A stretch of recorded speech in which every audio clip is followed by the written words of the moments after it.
ప్రతి తెలుగింటి వారు కామన్గా చేసుకునే ఒక వంట ఏంటంటే అది పప్పే అవుతుంది. వారంలో ఒక్కసారైనా పప్పు చేసుకోకుండా ఉండరు కదా. నేనైతే మా హోమ్ గార్డెన్లో ఉన్న మెంతికూరతో పప్పు చేయబోతున్నాను.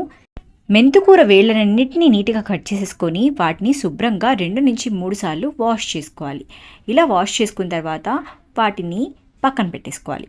ఇప్పుడు ఒక రైస్ కుక్కర్ తీసుకొని అందులో 1 కప్పు వరకు కందిపప్పు తీసుకోవాలి. ఆ కందిపప్పుని 1 నుంచి 2 సార్లు బాగా వాష్ చేసుకోవాలి. ఇలా వాష్ చేసుకున్న తర్వాత అందులో మనం శుభ్రంగా వాష్ చేసుకొని పెట్టుకున్న మెంతికూర వేసేసుకోవాలి. ఇలా వేసుకున్న తర్వాత అందులో 1 కప్పు వరకు నీళ్లు పోసుకొని ఒకసారి అలా కలిపేసుకొని ఇలా మూత పెట్టేసుకొని ఈ పప్పు అలానే మెంతికూరను ఉడికించుకోవాలి.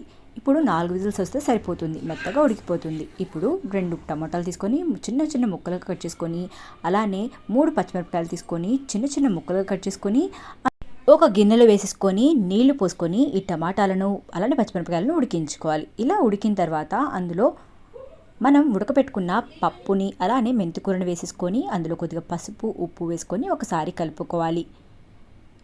ఇలా కలుపుకున్న తర్వాత ఒక 2 నిమిషాలు ఉడికిన తర్వాత అందులో 2 టేబుల్ స్పూన్ల కారం అలానే కొద్దిగా చింతపండు వేసేసుకొని బాగా కలుపుకొని కొంచెం నీళ్లు పోసుకొని ఉడికించుకోవాలి. ఇలా ఉడికించుకుంటే ఈ పప్పు బాగా దగ్గర పడుతుంది కదా. ఆ టైంలో ఈ పప్పు అంతా కూడా ఎనుపుకోవాలి. చూసారు కదా, ఈ విధంగా పప్పు గుత్తితో కానీ మ్యాషర్తో కానీ ఈ పప్పు అంతా కూడా మెదిగేంత వరకు ఎనుపుకోవాలి. ఇలా ఎనుపుకోవడం వల్లే టేస్ట్ చాలా బాగుంటుంది.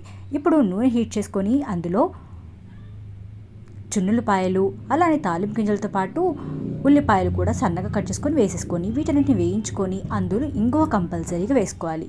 అలానే ఒక ఎండుమిరపకాయ కరివేపాకు వేసేసుకొని వీటన్నిటిని ఒకసారి కలుపుకొని మన తాలింపు రెడీ చేసుకున్నాము. ఈ తాలింపుని తీసుకొని మనకు కావాల్సిన పప్పులో వేసేసుకుంటే ఎంతో టేస్టీగా ఉండే మెంతికూర పప్పు రెడీ. సబ్స్క్రైబ్ చేసుకోండి.